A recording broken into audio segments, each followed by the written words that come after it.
Amplo and BJ Grill. We'll begin with an opening statement. Coach Joe Amplo. Yeah, first of all, just credit to the people in our university, our facility staff, Aaron Baker, Tim Watts, Greg Pierce.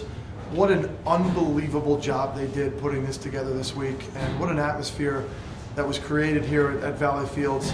It just speaks to the level of excellence that's expected with this place and everything that these kids are so proud to represent. I couldn't be more prouder of a group and how they just fight to the last whistle and give everything they have for the university. Questions for BJ? BJ, how difficult was it to stick with their guys? It seemed like especially they were trying to kind of force you into bad matchups, get Contrello on Shorty.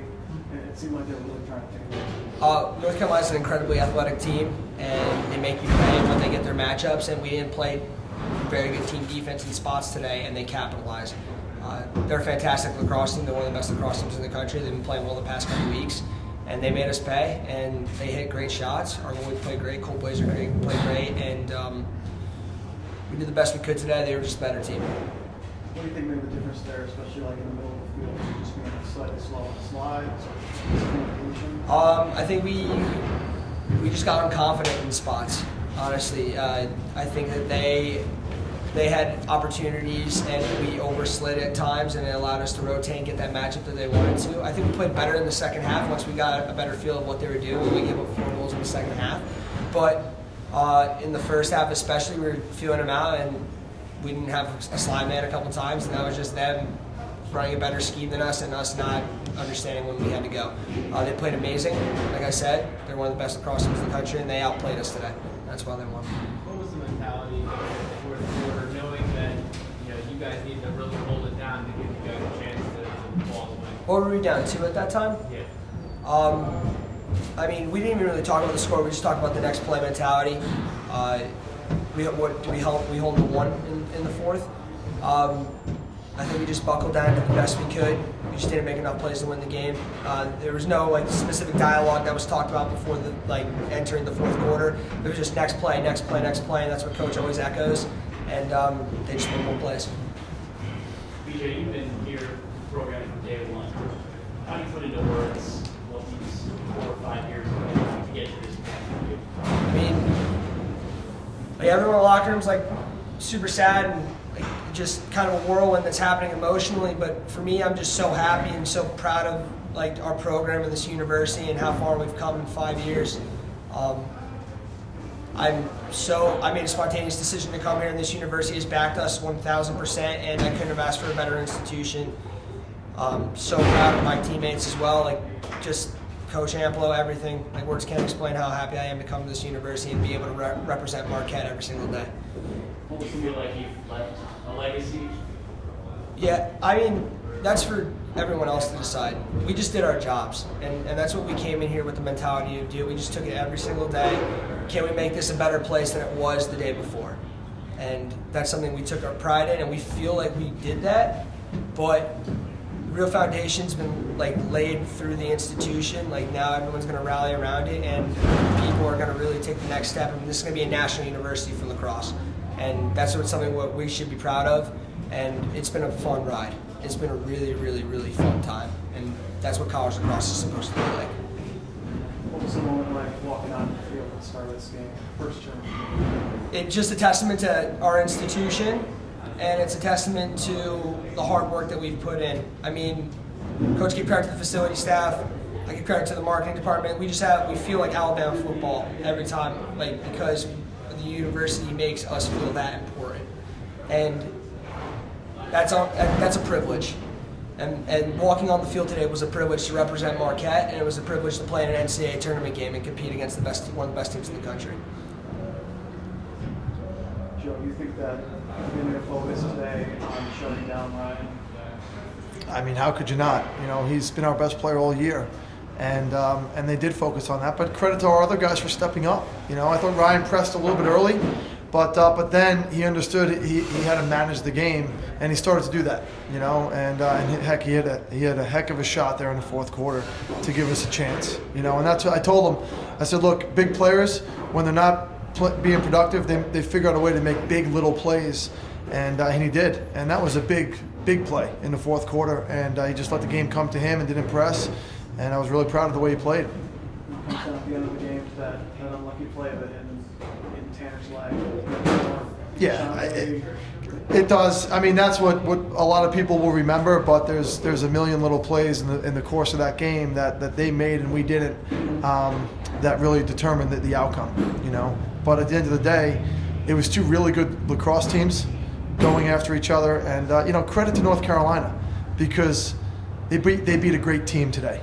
They beat a great team, and people don't know how good of a team and how close this group is. But for North Carolina to come in here when it feels like 38 degrees, it starts snowing, we're playing on grass, we have the place sold out, and oh, by the way, we got 19 seniors who love each other more than anything in the world.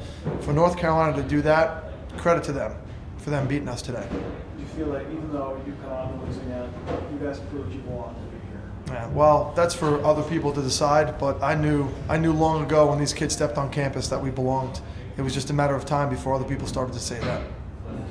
Do you think that the surface at all play a factor? I know there's some slip and slide a little. No, I think it was pretty even both ways. I don't think the surface had any.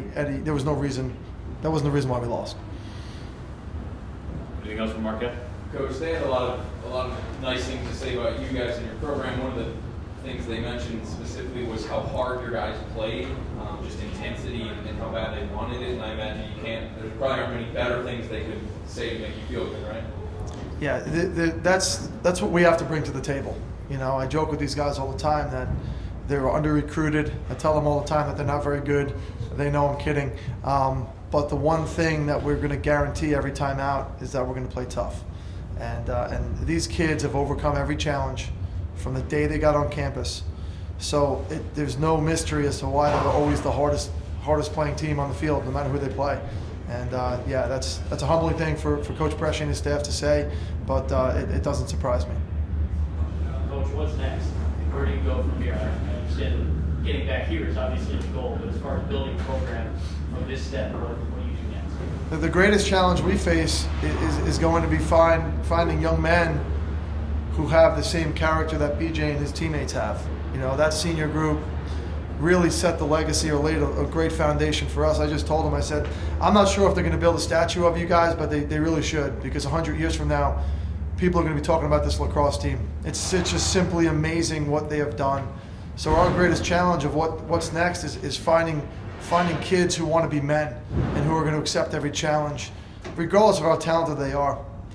Our team beat talent the past week. We beat Villanova and Denver last week out in Denver, and they were more talented than us. And then that team on the field today, gosh, they got more talent at every position and probably 2 or 3 deep. And these guys accepted that. So our biggest challenge is finding kids who can accept it and are willing to work to try and overcome it. Talk about the seniors and what it means to them. What has this whole ride meant to you being here from the day one? Yeah, it's you got 2 hours because I can talk forever about it, And I've said this line probably 1,000 times that these kids have made me such a better coach, but more importantly, they've made me a better person. And they've proven to me that talent doesn't win, love wins. These kids have loved each other unconditionally. And I told them before the game, I said, if there's one thing that people in the stadium are going to see, they're going to see what love means on a field. And these kids loved each other, and they fought every ounce of their hearts and souls to try and just grasp more time. And they came up short today. And I'll refer back to this moment for the rest of my career. This moment last week, there'll never be a moment that I'll be more satisfied as a coach, just being around these kids. You folks don't know, nobody on the outside knows what these guys have gone through. Nobody. And that's okay, because as I told them in the locker room, these guys know. These guys know what it was like to wake up at 5 o'clock in the morning and shovel the field and practice. And practice in a hockey rink for the first 6 weeks of the season, and oh, by the way, you're going to win the first 7 games, and travel 11,000 miles on a plane and a bus before you're allowed to play a home game, and realize that no team wants to come here because you guys are starting to build a good program, and it's too far to travel. So we're going to go on the road and play everybody. Nobody realizes that. These kids still don't have a locker room to hang their stuff, and not one time has any single one of these men complained. They've just fell deeper in love with the process, with this university and each other, and fought. And they created one of the best teams in the country. And they've left a legacy that it's going to be hard to top. It's going to be hard to top. So to answer your question in short, man, I don't know what they mean to me besides the world. Okay, thank you, Marquette. Thank you.